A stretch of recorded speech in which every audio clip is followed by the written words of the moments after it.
જી sir, આજે શું કાર્યવાહી કરવામાં આવી? પંચમહાલ જિલ્લાના કાલોલ તાલુકાના બેલોલ ગામે બરોડા કાલોલ હાઈવે રોડ ઉપર આવેલી શ્રીનાથ પ્રોટીન્સ તેલની એક યુનિટ આવેલું છે.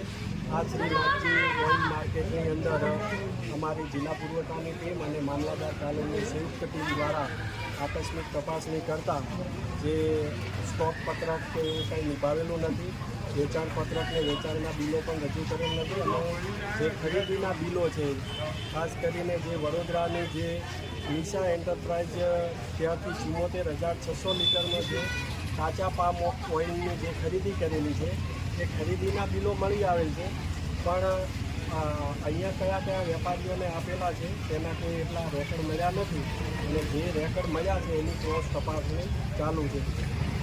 ખાસ બાબત એ છે કે આ જે શ્રીનાથ પ્રોટીન્સ મિલ બેરોલ ખાતે આવેલી છે તે જથ્થો લાવે છે પામ ઓઇલનો, કાચા પામ ઓઇલનો, અને અહીંયા જે ખાલી ડબ્બા છે એ ખાલી ડબ્બાની અંદર મિલ જુદા જુદા ટીનના ડબ્બા જે હાલ અમે જપ્ત કર્યા છે એમાં 2000 ખાલી ડબ્બા છે 15 kgના, 5 લીટરના જે ડબલા છે 2400 છે, 1 લીટરના 43,020 છે અને 500 mlના 3000 ડબલા.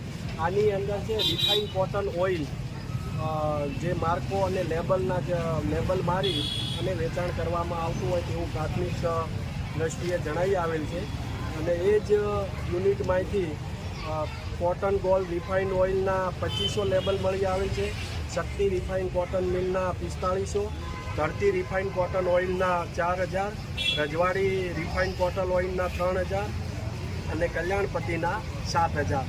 આમ કુલ મળીને 21,000 લેબલ છે. લેબલને માર્કા પણ જપ્ત કરવામાં આવેલ છે.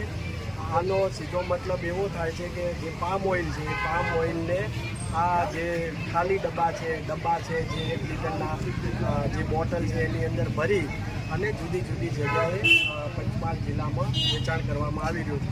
હવે એ બિલો જપ્ત કરીને એક બિલ અહીંયા વિવોર પ્રોવિઝન સ્ટોરમાં ક્રોસ ચેકિંગ કરતાં જે રિફાઇન્ડ કપાસિયા તેલના નામે વેચાણ કરેલ છે, વાસ્તવમાં એનું જે બિલ બનેલું છે પામ ઓઇલનું બનેલું છે. એટલે આ રીતે અમારી જિલ્લા પુરવઠાની ટીમ અને મામલતદારની ટીમ દ્વારા પણ હાલ ક્રોસ વેરિફિકેશનની તપાસણી ચાલી રહી છે. આ બધી ગંભીરતાને ધ્યાને લઈ અને હાલ જે મશીનરી છે, યુનિટ છે અને જે જપ્ત કરેલો જથ્થો છે એ 100% જપ્ત થયેલો હોય 3,70,000ના મુદ્દામાલ સાથે હાલ જે મિલ છે મિલને સીલ મારવામાં આવેલ છે. સર, આમાં એસેન્સની લિક્વિડ મળી આવે છે, કઈ પ્રકારની એક્ટિવિટી હતી એની?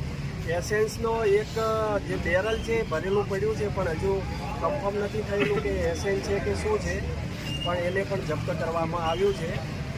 વધુ વિગતો તપાસ થયા પછી ખ્યાલ આવશે કે ખરેખર કયા પ્રકારની મોડસ ઓપરેશનની અપનાવવામાં આવેલી હતી.